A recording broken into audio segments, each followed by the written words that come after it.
wanted to get my hair done, y'all. I'm finna give me some travel braids. I'm done with this style. It was cute when it was first done, but now it's just like, it looked like I don't got no wig on. I don't like that. But,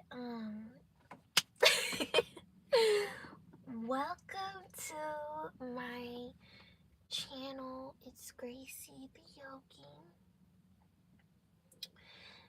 And I wanted to say that I love you. And I wanted to make a little cute video really quickly before I go in the house.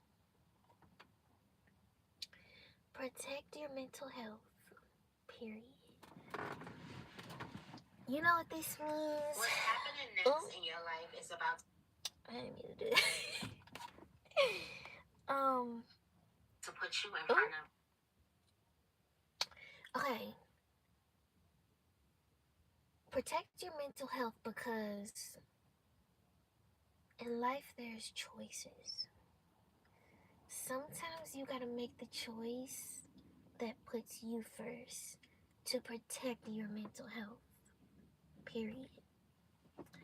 The eyes and the ears and the sexual organs are the gateway to the soul. Well, there's a lot of gateways to your soul and your heart, but just hear what I'm saying. The eyes, the ears, sexual organs, and your heart. That is the gateway to the soul. People, places, things do have to prove their worth in order to have access to that.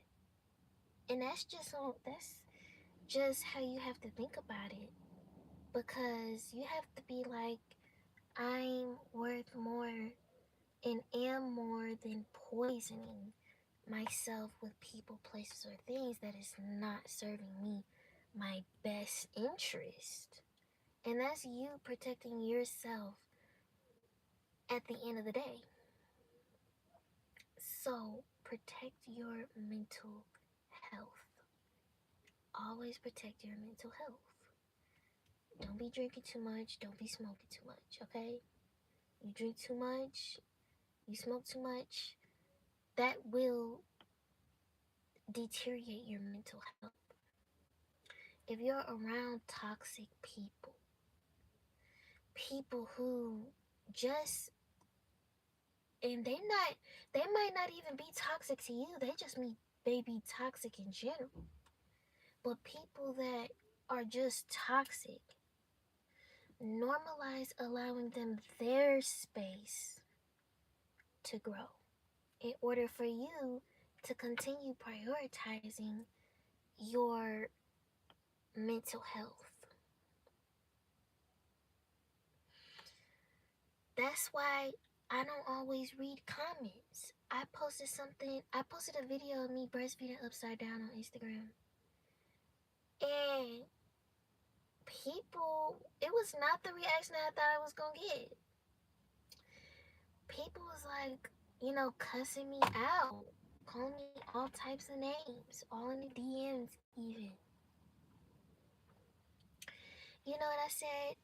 For the sake of my well-being, I don't have to let them through the gateways of my eyes. Period. And that's for everybody. Not everybody gets your time of day and get to try to take energy. See, this is the thing is everything takes energy. Like if you start looking at time as energy, you start to really see and understand why some people get stuck on certain things, because if you're using your energy all the time at like a job that is not serving you, then it's like, and you're not putting energy elsewhere, you're basically giving somebody else's goal that is not helping you time over your life and what you want to do. And that's your energy too. And like, that's just an example. And here's another example of just people. Like, if you're the type of person like me, and not to say this bad, because I see everything as God sometimes. So if somebody needs to talk to me for advice, I see it as, you know, that's a beautiful thing, and I need to be at a soft heart with them to speak from my heart so God can speak through me. But if you've been that friend that's like the therapist friend, sometimes you have to shut that down to protect your energy and your time. You know what I mean? Because people have to pay for that. They have to pay for your energy and your time, or you have to be benefiting in some type of way from it, even if it's just on a friendship connection level. Both parties are benefiting from that because we as human beings like connection. That's still benefiting. But if it starts to get like, what am I getting out of this? Then you probably need to step away and prioritize protecting your mental health, because that's what is important. Also, guys, and y'all know my backstory. I'm gonna tell my backstory a little bit about mental health. Okay.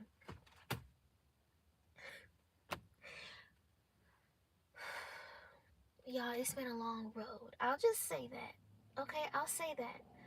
Like now, today actually is the most regulated that I've been. So that's a congratulations to me. And regulated as in not super reactive to things, and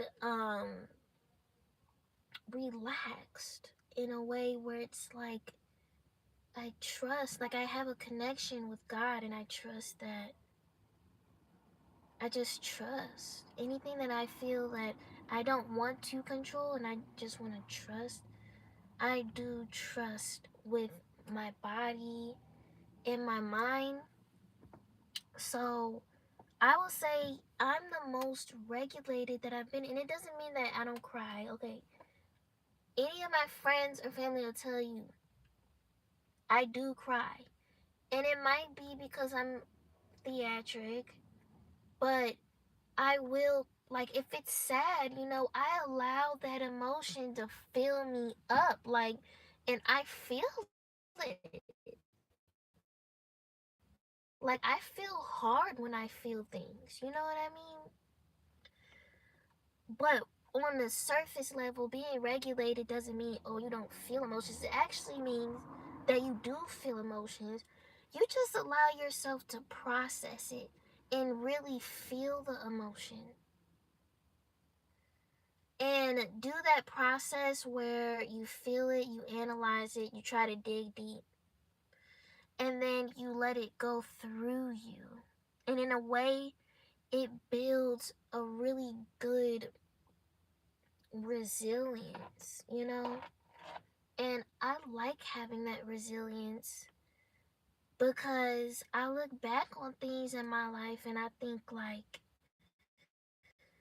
you know, maybe my circumstances were different at that time, or maybe my life was different at that time, and it can be bittersweet. But I still think to myself, I don't want to be her, and I'm glad that I'm not her, because we don't have the same mind. And as a person, you're always growing and ascending in the inside out. So, for example, when I had my son, I had him last year in April. And then I got pregnant with him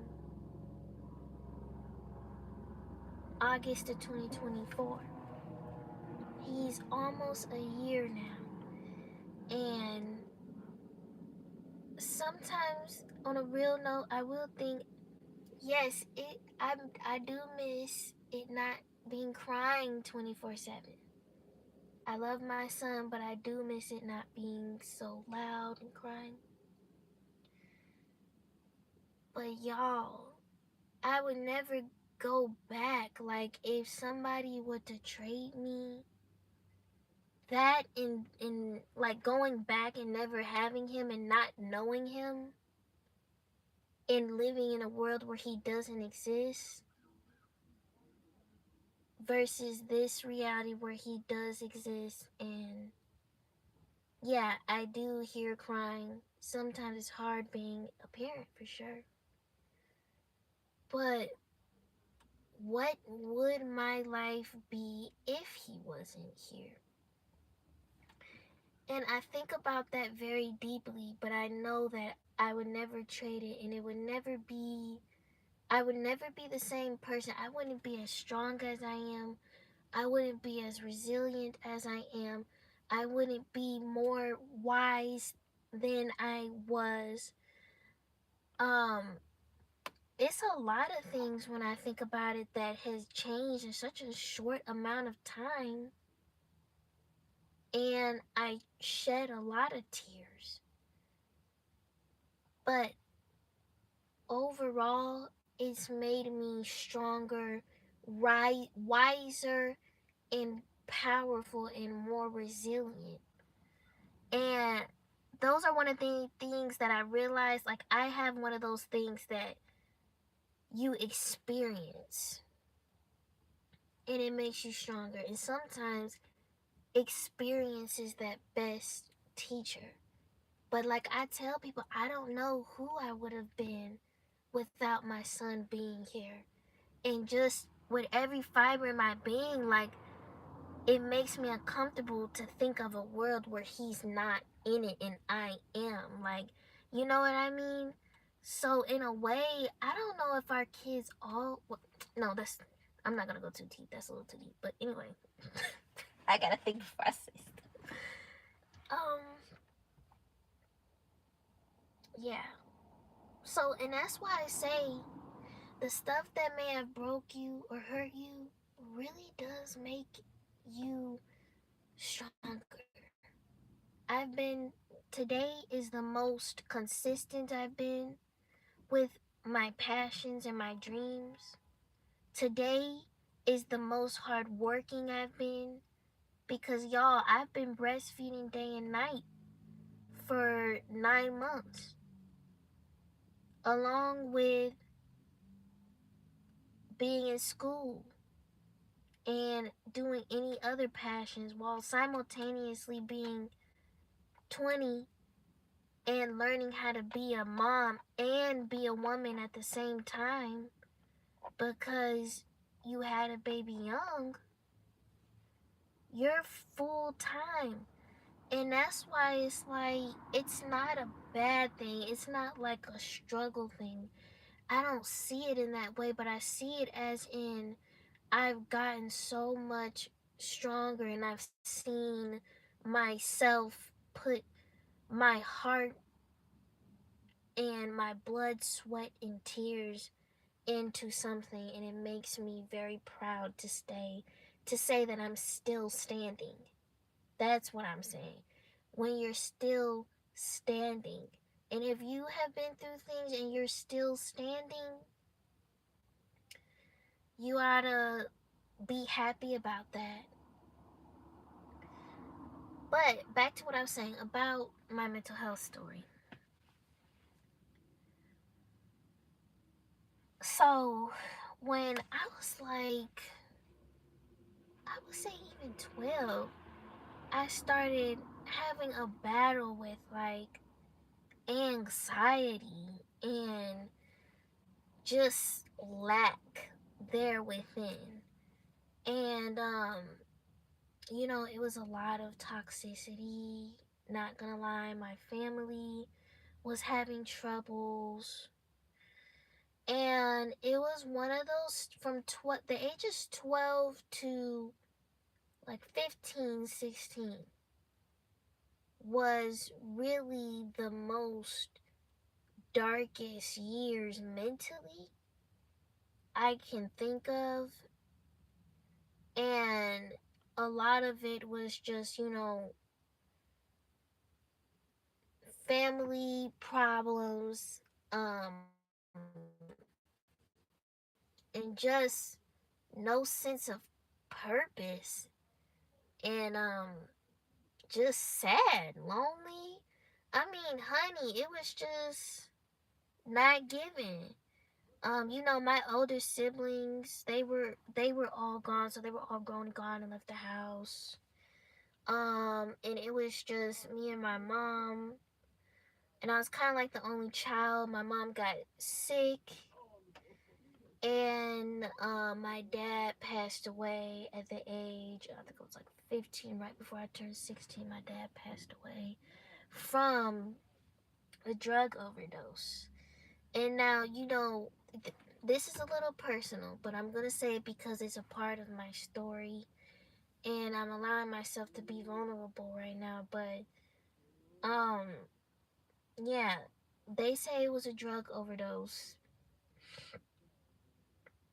Honestly, I don't even know if it was that, because he had a crazy girlfriend and there was just a bunch of red flags and things, and it ended in a terrible, it ended in a funeral, and my whole family get into a big ghetto fight with his girlfriend, and she get mad and put all his stuff out. Everybody heartbroken fighting. They call the police.